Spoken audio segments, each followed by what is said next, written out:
여러분, 앞으로 종말이 다가올수록 가장 많은 사람들을 가장 심각하게 미혹하는 것이 뭘까요? 아주 어려운 질문이지만 사실 대답은 간단합니다. 종교다원주의입니다. 제가 뭐라고 했죠? 종교다원주의. 이 종교다원주의가 무엇이며 어디서 시작했는가 하면 1962년부터 65년까지 가톨릭에서는 바티칸 제2공의회를 열게 됩니다. 여기서 가톨릭의 근대화를 논의하는 과정에서 새로운 개념을 발표하게 됩니다. 그 내용은 이렇습니다. 타 종교에도 구원이 있다. 우리가 섬기는 하나님은 모든 종교인들이 믿는 하나님과 동일하다고 본다. 알라도 하나님이고 불교도 하나님을 믿는데 표현만 다른 것이다. 그러므로 전 세계의 모든 종교인들은 다 하나님께로 가는 것이다. 그러나 하나님께로 가는 길은 다르다. 그러나 하나님은 어느 길로 오든지 다 받아주신다. 왜냐하면 하나님은 사랑이시기 때문이다. 이것이 종교다원주의입니다. 마치 뭐와 같으냐 하면은 산꼭대기에 올라가는 길은 여러 갈래가 있다는 거예요. 어느 길로 가도 꼭대기에 갈 수 있는 것처럼 하나님께로 가는 길도 하나가 아니라 각자에게 맞는 자기의 길이 있다는 겁니다. 이걸 종교학적 용어로 표현하면 모든 종교마다 그들의 그리스도가 있다. 이렇게 표현이 되는 겁니다. 그러니까 불교에도 불교의 그리스도가 있는데 그게 부처이고, 이슬람에도 그리스도가 있는데 그게 마호메트이고, 유교에도 그리스도가 있는데 그게 공자님이라는 거죠. 이렇게 모든 종교는 각자의 그리스도를 통하여 하나님께 가는 것이다. 이 주장은 세계 모든 종교의 적극적인 환영과 열렬한 지지를 받게 됩니다. 이 여세를 몰아서 교황청에서는 전 세계의 모든 종교의 지도자들을 초청을 하지요. 불교, 도교, 힌두교, 심지어 달라이라마까지 다 초청을 해서 세계 평화 기도회를 하나님께 드렸습니다. 이걸 보고 많은 세상의 사람들은 와, 멋지다고, 종교는 그래야 된다고 박수를 쳤던 거죠. 근데 여러분, 이 종교다원주의가 성립하려면 확실한 전제가 필요한데, 그 전제가 뭐냐 하면은 산 꼭대기에 올라가서 만나는 신이 어느 길로 가든지 똑같은 신이어야 한다는 거예요. 이 길로 올라가도 똑같은 신, 저 길로 올라가도 똑같은 신을 꼭대기에서 만날 수 있나요? 이게 무슨 얘기냐면, 불교에서 참선을 해도 하나님을 만날 수 있고, 유교에서 제사를 드려도 하나님이 받으시고, 무당이 구슬해도 똑같은 분이 받는다는 거예요. 성립해요, 안 해요? 성립하지 않습니다. 기독교가 말하는 하나님과 유교가 말하는 신은 전혀 다른 존재죠. 비슷하지도 않습니다. 그러나 종교다원주의는 각 종교의 모든 신이 똑같다는 전제에서 시작을 하는 거죠. 이것은 결국 절대 하나님을 모든 종교가 말하는 각자의 신과 동격화시킨, 하나님을 엄청나게 모독하는 행위가 되는 거죠. 그래서 수많은 보수 기독교인들은 이 종교다원주의에 대하여, 다른 말로는 종교통합운동에 대하여 절대 반대를 했던 겁니다. 근데 이 반대하는 기독교를 향하여 세계의 모든 종교는 비난을 하는 거죠. 왜 너희들은 다른 종교를 인정하지 않느냐? 왜 너희들에게만 구원이 있다고 하느냐? 종교 간의 갈등을 없애고 모든 종교가 연합하고 화합하여 세계 평화에 기여하는 길을 왜 너희들만 싫다고 하는 것이냐 하고 비난을 했던 거예요. 그러면서 기독교는 관용이 없고 독선적이라고 하는 말을 만들어냅니다. 이 종교다원주의에서 가장 좋아하는 말이 뭐냐면 관용이고 가장 싫어하는 말이 독선이라는 말이에요. 왜냐하면 오직 그리스도, 예수만이 그리스도라고 주장하는 것이 기독교의 가르침이기 때문이죠. 왜 예수님만 그리스도냐? 그리스도는 많은 것이다. 그리고 많을수록 좋은 거다. 왜? 모든 사람들이 각자의 그리스도를 따라 구원받으면 더 좋은 거 아니냐? 그런다는 거죠. 그래서 앞으로 세월이 흐를수록 기독교는 모든 종교로부터 점점 더 많은 비난을 받게 될 것입니다. 앞으로는 그리스도냐? 더 그리스도냐? 다시 말하면 그리스도는 많으냐? 그리스도의 숫자가 많으냐? 아니면 오직 한 분만이 그리스도냐? 이걸 놓고 모든 종교가 둘로 쫙 갈라지게 될 것입니다. 자, 여러분, 제가 어려운 산수 문제를 낼 테니까 잘 생각하고 대답을 해보세요. 7 곱하기 8은 얼마죠?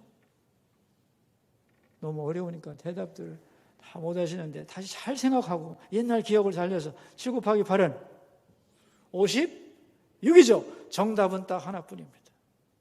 그런데 이 56이라는 정답을 모르면 50도 괜찮고 100도 괜찮고 1000도 틀린 게 아니죠. 그러나 이것은 관용이 아닙니다. 정답을 모르는 거죠. 56 하나만이 정답이야. 이건 독선이 아닙니다. 정답을 알기 때문이죠. 그래서 예수님은 말세가 되면 종교다원주의가 나타나서 큰 세력이 될 것임을 말씀했습니다. 그게 오늘 본문이에요. 사실 오늘 본문은 100년 전만 해도 본문의 진정한 의미를 짐작만 했는데 종교다원주의가 나오고 나서 이 본문의 진정한 의미가 드러났다고 보수적인 신학계는 결론을 내리고 있습니다. 자, 우리는 지난 시간에 그제야 끝이 오리라는 말씀을 살펴보았죠. 예수님의 제자들이 예수님에게 물었습니다. 종말에 대해서 종말은 언제입니까? 그리고 종말의 징조는 뭔가요? 그리고 예수님의 재림과 종말은 같은 것입니까? 다른 것입니까? 여기에 대하여 예수님은 대답합니다. 종말은 반드시 있다.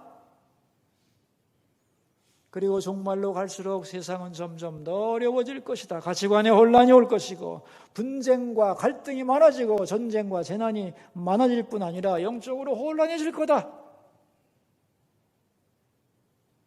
그리고 세상의 역사 철학은 역사의 목적이 자기 실현이라고 하지만 성경적 역사 철학은 구원이 목적이라. 그러므로 말세의 고통은 역사가 실패하는 것이 아니고 이 고난 속에서 하나님을 찾고 돌아오라고 하는 하나님의 구원을 위한 기다림이다. 그래서 세상 끝까지 하나님 천국의 복음이 다 전파되면 그제야 끝이 올 것이다. 고 예수님은 말씀하셨어요. 이 지난 시간의 말씀이었어요. 오늘 본문은 이제 더 구체적으로 환란이 오게 되면 어떻게 그 환란을 견딜 수 있는가? 우리가 그 환란 속에서 미혹되지 않고 승리하는 비결이 뭔가? 본문은 여기에 대하여 말씀하고 있는 거예요. 오늘 본문의 내용이 크게 세 가지인데, 첫째, 환란은 어디서부터 시작하느냐 하는 것이고, 두 번째, 환란 때에 반드시 해야 할 일은 뭐냐는 것이고, 세 번째는 환란 때에 반드시 꼭 해서는 안 되는, 절대로 해서는 안 되는 일이 뭐냐? 이 세 가지를 말씀하고 있습니다. 자, 첫 번째 주제가 뭐죠? 환란은 어디서부터 시작하느냐는 거예요. 어떤 사건과 징조가 있으면 세상이 끝나는 걸까? 3차 대전이 일어나면 종말이 오는 걸까? 사람들은 나름대로 자기의 종말에 대한 기대와 혹은 그런 기준을 제시하기를 좋아하죠. 그런데 성경은 아니라는 겁니다. 기준은 단순하다는 거예요. 그게 15절 말씀인데 24장 15절을 함께 읽겠습니다. 그러므로 너희가 선지자 다니엘이 말한 바 멸망의 가증한 것이 거룩한 곳에 선 것을 보거든 읽는 자는 깨달을진저 그랬어요. 환난은 어디서 시작하느냐? 거룩한 곳에 멸망에 가증한 것이 섰을 때 그랬어요. 그러니까 거룩한 곳이 어디냐면 성전입니다. 하나님의 집이에요. 그러니까 환난의 시작을 알기 위해서는 어디를 보라는 거예요? 환난의 시작은 어디서 시작한다는 거예요? 성전에서, 하나님의 집에서 시작된다는 거예요. 이건 아주 중요한 개념입니다. 왜냐하면 하나님이 세상을 다스리거든요. 이 하나님에 대한 사람들의 생각이 세상 교회에 있기 때문에 그 교회가 어떻게 되는가를 보면 그들의 앞이 어떻게 될지를 알 수 있다는 거예요. 아주 쉽게 예를 들어서 우리나라가 앞으로 잘 될 것인가 그렇지 못할 것인가를 알려면 뭘 보면 되냐? 수출 동향을 봐서 되는 게 아니라는 거예요. 이 나라가 하나님의 성전을 어떻게 생각하고 교회를 어떻게 대하는가를 보면 이 나라의 미래를 알 수 있다는 거예요. 역사는 언제나 성전으로부터 시작하는 거예요. 교회가 부흥하면 나라도 부흥하고 성전이 핍박을 받으면 나라도 어려워질 수밖에 없다는 겁니다. 그래서 모든 것의 시작점이 어디다? 어디라고요? 하나님의 집이에요. 성전입니다, 여러분. 이런 면에서 교회는 미래를 예측할 수 있는 가장 중요한 장소예요. 그러니까 환난이 어디서 시작되는가, 세상에서 어떤 사건이 일어나는 게 중요한 게 아닙니다. 하나님의 집에서 어떤 일이 일어나느냐, 그거예요. 하나님의 성전이 힘들어지고 거기에 재앙이 퍼부어지면 세상도 이제 끝나가는구나, 이렇게 알으라는 거예요. 여러분, 이게 말이죠. 개인적으로도 똑같습니다. 내가 앞으로 잘 되고 번성하고 행복할까 아닐까를 어떻게 할 수 있느냐? 나와 성전과의 관계를 놓고 체크하면 정확하다는 겁니다. 내가 하나님의 성전을 사랑하고 하나님의 집에서 예배드리는 걸 기뻐하고 와서 하나님을 사모하고 간절히 기도하는 영혼이라면 그 영혼은 건강해지고 아름다워지겠죠. 그 결과 그의 삶도 그렇게 된다는 거예요. 반대로 교회 가기도 싫어, 예배 드리는 거 지겨워, 기도도 안 돼, 내 영혼이 비폐해집니다. 그럼 너의 삶도 그렇게 될 거라는 거예요. 왜? 미래가 너와 성전과의 관계에 달려있기 때문이라는 거예요. 그런데 사람들은 모른다는 겁니다. 왜? 영혼을 측정할 방법이 없잖아요.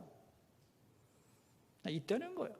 너와 성전과의 관계를 살펴보라는 겁니다. 그러니까 개인이든지 국가든지 예수를 믿는 사람이든지 안 믿는 사람이든지 환난이든지 번영이든지 어떻게 할 수 있나? 그것과 하나님의 성전과의 관계, 그거를 보라는 겁니다. 그래서 이 개념이 아주 중요한 거예요. 그러면서 예수님은 이 환난의 예를 들고 있는데 15절에 보면 다니엘이 말한 바 멸망에 가증한 것이 거룩한 곳에 선 것을 보거든. 이 말이 무슨 말이냐? 역사적으로 다니엘이 예언을 했어요. 어떤 예언을 했냐면 우리 역사적으로 보면 알렉산더 대왕 아시죠, 여러분? 이 알렉산더가 세계를 정복하는 중에 이집트와 팔레스타인까지 다 손아귀에 놓습니다. 그리고 죽어요.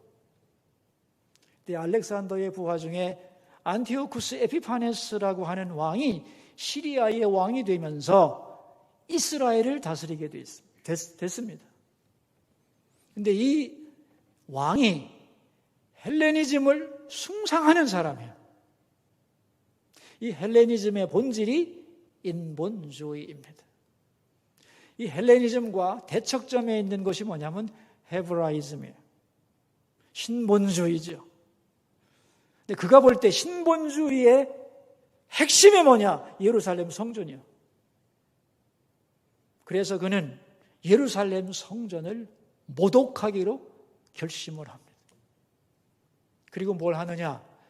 그리스도의 신화 중에 가장 위대한 아버지 신이 누구죠? 제우스 신.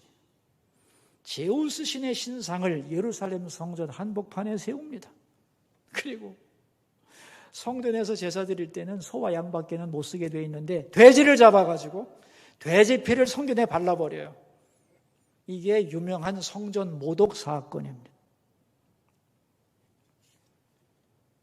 그 사건이 일어나면서 엄청난 일이 벌어지는데 바로 이 사건이 멸망에 가증한 것이 거룩한 곳에 선 것을 보거든 이라고 하는 다니엘의 예언의 성취예요. 근데 이 사건 때문에 주전 167년에 마카비 혁명이 일어나게 되고 수많은 사람들이 죽습니다. 그러니까 성전에서 일어난 그 사건이 환란의 시작이었던 거죠. 그리고 그 사건이 그 당시로서는 종말론적 사건이었던 거예요. 이것처럼 앞으로도 환란이 있을 것인데 환란의 시작은 항상 성전에서 시작한다는 겁니다. 그래서 성전이 모독을 받고 성도들이 핍박을 받으면 이제 큰 문제가 생기는구나 라고 생각하라는 거예요. 쉽게 말하면 성전이 망하면 나라도 망하는 줄 알라는 거예요. 왜? 언제나 역사의 중심은 성전이니까. 이것을 우리 모두가 기억하기를 바랍니다. 자, 환란은 어디서 시작한다고 그랬죠? 성전에서. 두 번째 주제입니다. 환란 때에는 그럼 무엇을 해야 되느냐 하는 건데 16절 말씀을 읽겠습니다. 그때에 유대에 있는 자들은 산으로 도망할지어다. 환란 때에는 뭘 해야 되냐면요. 도망해야 돼요. 도망가야 돼요.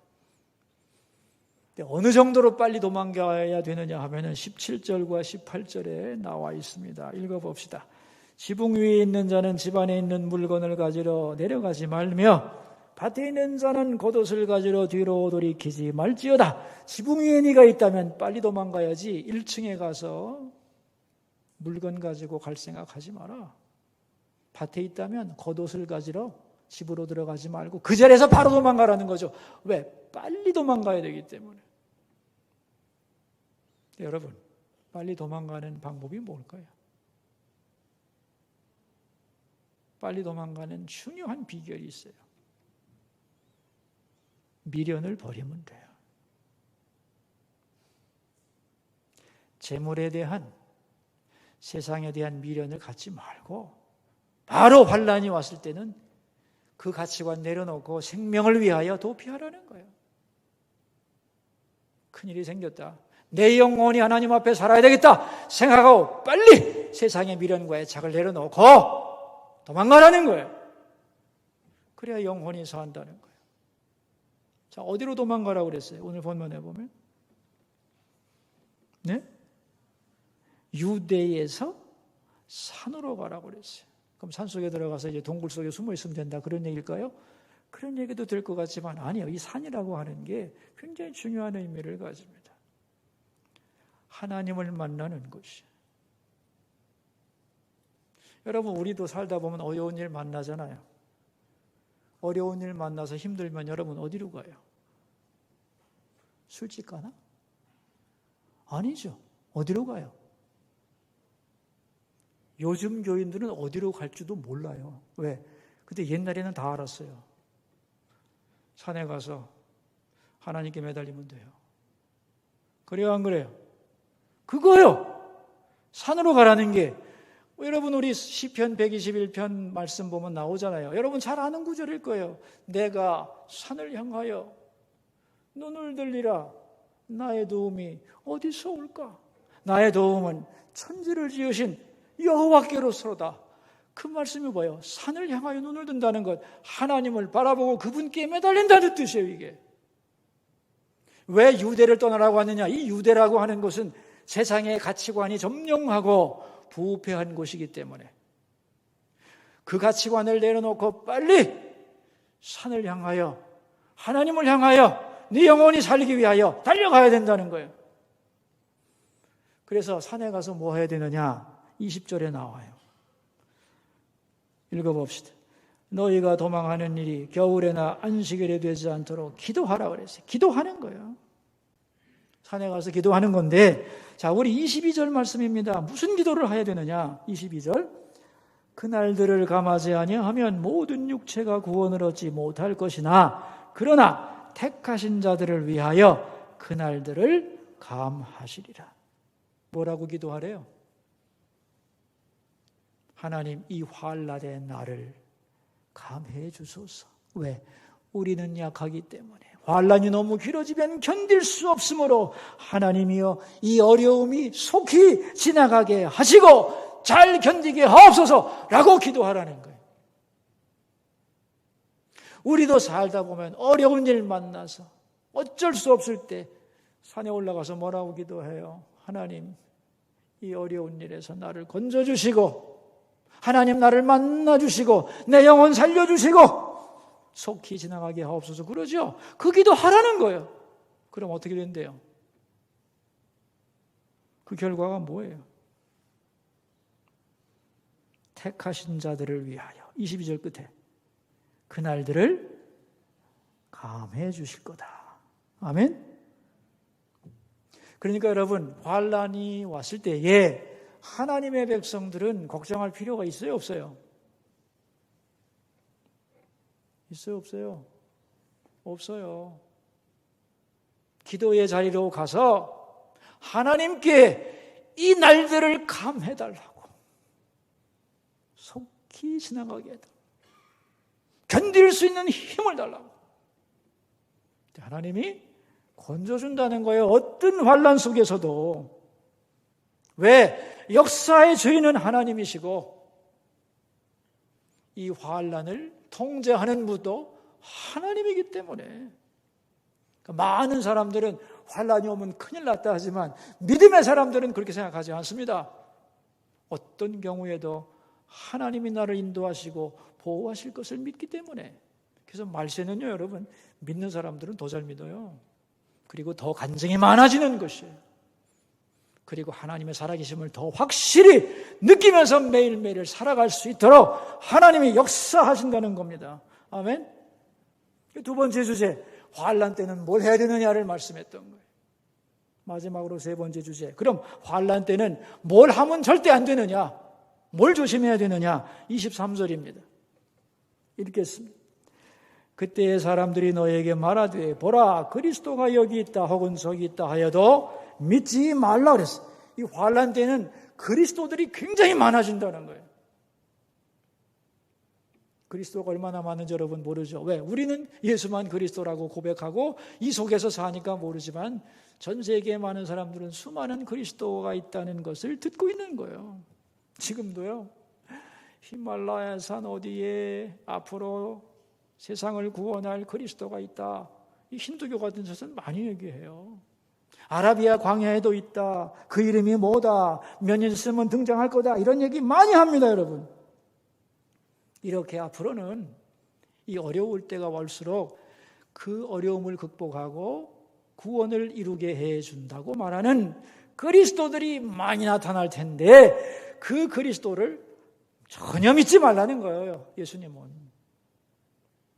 우리에게는 간단하지만 이게 쉽지 않은 것은 뭐냐면 그 그리스도들이 너무나 그럴듯하다는 거예요. 자기들이 그리스도라고 주장하면서 그들이 그리스도임을 증명하기 위해서 무슨 일을 하느냐. 24절이에요. 읽습니다. 거짓 그리스도들과 거짓 선지자들이 일어나 큰 표적과 기사를 보여 할 수만 있으면 택하신 자들도 미혹하리라. 그들이 보여주는 기적과 능력이 작아요, 커요? 예?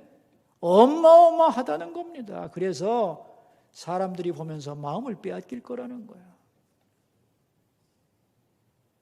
심지어 예수 믿는 사람들의 마음도 흔들릴 만큼 대단한 능력을 보여줄 거라는 거예요. 그런데 여러분, 중요한 것은 기적은 진리의 판단 기준이 아닙니다. 진리의 판단 기준은 뭘까요? 지금 여러분 앞에 있는 거예요. 뭐예요? 하나님의 말씀뿐이에요. 기적은 진리 판단의 기준이 아닙니다. 하나님의 말씀만이 진리 판단의 기준이에요. 기적이 말입니다. 예수님에게만 있는 게 아닙니다. 마귀들도 기적을 많이 행합니다. 다른 종교에도요, 기적 많아요. 그러니까 사람들이 헷갈려서 거기 가는 거죠. 저는 다른 종교 연구하다가 놀란 일이 있는데, 맨 먼저 놀란 게 뭐냐면 나르는 양탄자 얘기인데, 여러분 어릴 때 동화 읽다 보면 그 아라비아 쪽에 이 동화 보면 양탄자 타고 날아다니는 얘기 있죠. 나는 그게 상상의 산물이라고만 생각했어요. 그런데 알고 보니 지금도 아라비아의 신비주의자들 중에는 실제로 양탄자를 타고 날아다니는 기적을 보여주는 사람들이 많이 있어요. 내가 또 놀란 것은 방언 은사 받고 나서 기독교에만 방언이 있는 줄 알았어요. 스님 중에도 브라마너 방언을 유창하게 하는 분 많습니다. 물론 성령이 주신 방언은 아니지. 그런가 하면 힌두교에서는 또 인도 종교의 어느 파 중에서는 영매와 얘기를 하는데 그 영매의 얘기를 원하면 듣게 해줄 수도 있어요. 그러니까 아주 신비하고 감동적이며 사람의 마음을 흔들기에 충분할 만큼의 놀라운 역사와 기적들을 보여주는 사람들이 나타나서 자기가 그리스도라고 말할 거라는 거예요. 그래서 예수님이 25절에 중요한 말씀을 하셨어요. 같이 봅시다. 보라, 내가 너희에게 미리 말하였노라 그랬어요. 이런 일이 있을 거라고. 그러니까 많은 사람들이 미혹이 된다는 거예요? 안 된다는 거예요? 많이 된다는 거예요. 이런 얘기 안 들었으면 방법 없지. 그래서 예수님이 내가 미리 얘기한다. 이런 얘기 잘 듣고 마음에 굳게 새겨라. 그럴듯한 그리스도들이 수없이 일어나서 많은 사람들을 미혹하고 넘어갈 거야. 그러나 너희들은 이 말씀 위에 굳게 서서 미혹되지 말고 흔들리지 말라는 거예요. 여러분, 이 종교다원주의가 지금 어느 정도로 퍼졌느냐? 전 세계 교회의 반 이상은 종교다원주의를 지지하고 있어요. 그러니까 앞으로는 여러분 목사님 선택할 때 저 목사님이 신앙이 어떤 분인지를 체크해야 돼요. 무서운 세상이 도래하고 있는 거예요. 그러면서 예수님은 놀라운 말씀을 하십니다. 모든 가짜 그리스도들을 한 번에 파해버리는 놀라운 얘기를 하시는데 27절이에요. 함께 읽읍시다. 번개가 동편에서 나서 서편까지 번쩍임같이 인자의 임함도 그러하리라 그랬어요. 예수님의 재림의 방법을 예수님이 직접 설명하는 거예요. 두 가지 특징이 있어요. 첫째가 뭐냐? 공개적이다 그런 말이에요. 두 번째는 위험 있게 오신다는 거예요. 여러분, 예수님이 처음 이 땅에 오셨을 때 예수님의 초림 시에는 초라하고 은밀했죠. 그래서 예수님이 오신 것을 아주 소수에는 알지 못했어요. 그러나 재림 때에는 정반대입니다. 뭐처럼 오신다고 그랬어요? 번개가 번쩍하면 동서에서 다 보듯이 오신다는 거예요. 예수님은 모든 사람들이 한 번에 딱 볼 수 있도록 일시에 모든 인류가 다 볼 수 있도록 순간적으로 공개적으로 오신다는 거예요. 그리고 놀라운 위엄과 장엄함을 가지고 오시기 때문에 그를 보고 모든 세상의 사람들이 무릎을 꿇을 거라는 거예요. 왜 예수님이 이 말씀을 하시는 줄 아세요? 수많은 그리스도들이 내가 사실은 말이지 앞으로 올 메시아인데 살짝 왔어. 너만 알아. 이렇게 미혹하는 수많은 그리스도라고 하는 자들이 다 새빨간 거짓말장이라고 하는 것을 나타내기 위해서 진정한 그리스도 메시아는 어떻게 오시는지를 알고 있으라는 거예요. 내가 얼마 전에 왔거든. 뭐라고 하면 되겠어요? 이런 거짓말쟁이 같은 이러면 된다는 거예요. 그래서 알려주시는 거예요. 그러면서 예수님은 마지막으로 결론을 내립니다. 오늘 설교 제목인데 같이 읽어봅시다. 죽음이 있는 곳에 독수리들이 모인다. 여러분, 주검이 뭐예요?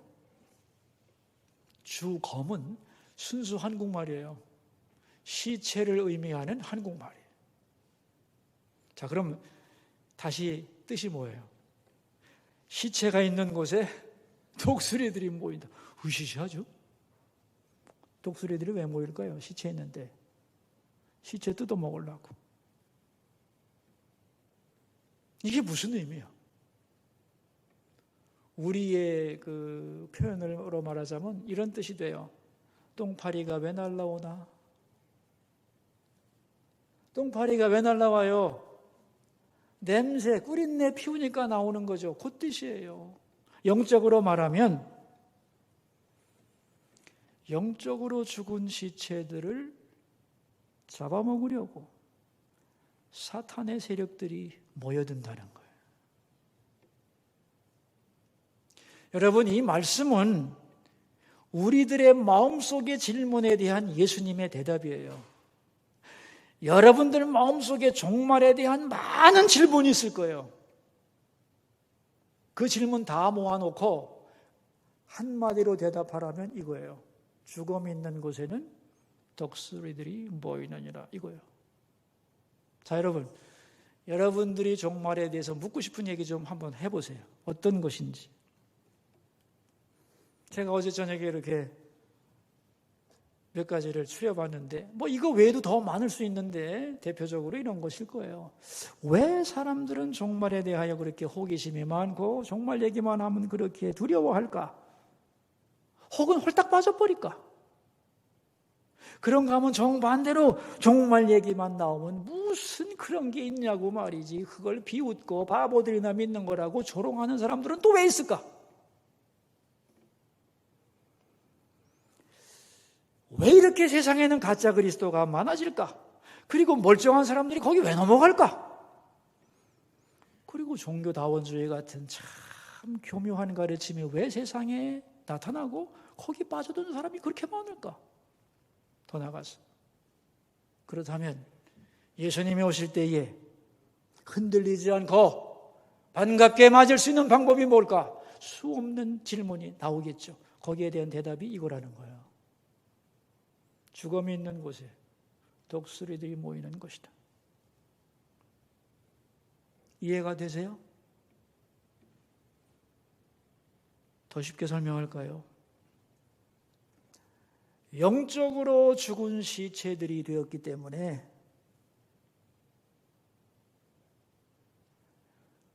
영적으로 죽은 시체가 된 성도들, 영적으로 죽어있는 교회들에게 이런 잘못된 가르침이 파고 들어와서 그들을 점령한다는 거예요. 우리가 볼 때는, 우리의 육신의 눈으로 볼 때는 세상에 모든 사람들이 다 건강하게 살아있는 것 같지만 하나님의 영의 눈으로 보시면은 영적인 시체가 가득한 겁니다, 여러분.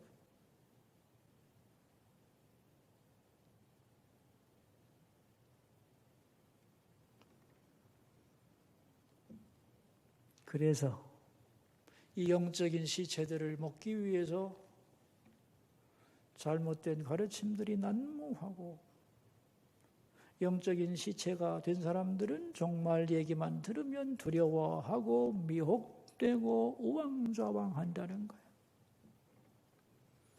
독수리는 살아있는 사람에게는 절대로 달려들지 않습니다. 그러니까 영적으로 살아있으면 종말이 와도 두렵지도 않고 미혹되지도 않고 얼마든지 헤쳐갈 수 있다는 거예요. 그래서 예수님이 정말 하고 싶은 말씀은 감춰져 있는데 무슨 말이냐면은 너희들은 영적으로 살아있는 사람들이 되라, 이런 얘기입니다. 지금 죽은 시체가 돼서 독수리들의 노략물이 되지 말고, 이게 얼마나 예수님의 절실한 마음으로 하시는 건지 이해되세요, 여러분? 영적으로 살아있는 사람들이 되라는 거예요.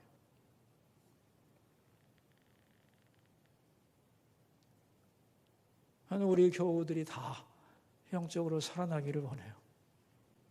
영적으로 지쳐있는 사람, 죽어있는 사람, 무뎌져 있는 사람 하나님이 깨우셔서 영적으로 살려주셔야지. 그렇지 않으면 다 영적으로 시체야.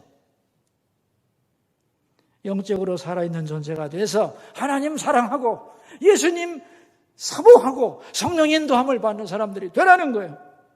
그러면 예수님이 언제 오시면 어때? 언제나 예수님 것을 기대하면서 오늘 내게 주어진 일을 진실하게 충성되게 살아갈 수 있다는 겁니다. 우리 모두 영적으로 건강하게 살아서 주님의 오심을 기대하며 오늘 이 땅에서 주어진 우리의 사명을 잘 감당하는 여러분 되시기를 축원합니다. 기도하겠습니다. 우리 들은 말씀을 생각하면서 세 가지 기도 제목을 가지고 주님 앞으로 나갑시다. 첫 번째 기도 제목입니다. 죽음이 있는 곳에 독수리들이 모인다고 말씀하신 주님, 우리가 영적으로 살아있게 하옵소서. 기도하겠습니다. 여러분 자기 목소리가 자기 귀에 들리도록 소리내서 기도합시다. 왜 독수리들이 모이는가? 시체가 가득하기 때문이다.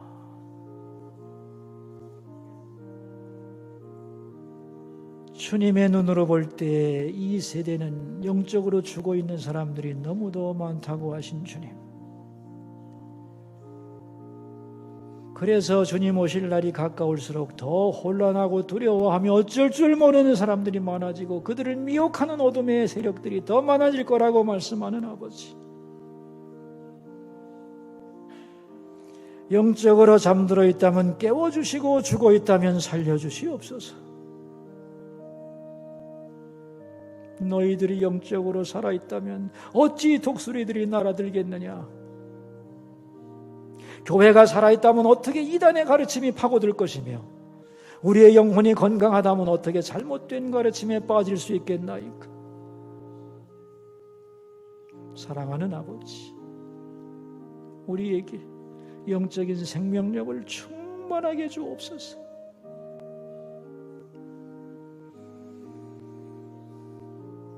두 번째 기도 제목입니다. 수서교회 구역예배가 시작이 되었습니다. 모이는 곳마다 주님이 임재해 주시고 그곳에서 하나님을 찬양하고 기도가 이루어지며 말씀 가운데서 성도들이 사귀는 역사가 일어나게 하옵소서. 기도하겠습니다. 아버지, 8월 마지막 주 수서교회 구역예배가 시작되었나이다. 두세 사람이 내 이름으로 모이는 곳마다 내가 거기 함께하마 약속하신 주님, 원하오니 모임이 시작된 곳마다 주님이 그 자리에 임재해 주옵소서. 온라인으로 모이든 대면하여 모이든 모이지 못하는 곳이 없게 해주시고 모이려는 열정과 사모하는 마음을 주시고 모일 때마다 주님이 그 자리에 오셔서 그들을 만져주시옵소서. 세상 얘기로 물들지 말고 말씀으로 교제하며 하나님을 찬양하며 살아있는 찬양을 드리며 기도하며 주의 만지심이 역사하는 그러한 구역예배가 되게 도와주시옵소서. 세 번째 기도 제목입니다. 코로나 바이러스로 모든 사람들이 고통받습니다마는 이것보다 더 무거운 영혼의 죄악을 치료해 주시고 영혼의 죽음에서 우리를 건지소서. 기도하겠습니다. 하나님, 이 땅의 코로나 바이러스 때문에 얼마나 많은 사람들이 불편해하고 힘들어하고 두려워하고 어려움을 당하는지 모릅니다. 그러나 아버지, 그보다 더 근본적이고 더 무서운 것은 우리 영혼의 부패와 죄악임을 고백합니다. 우리의 죄악을 용서하시고 영혼의 잠들음을 깨워주시고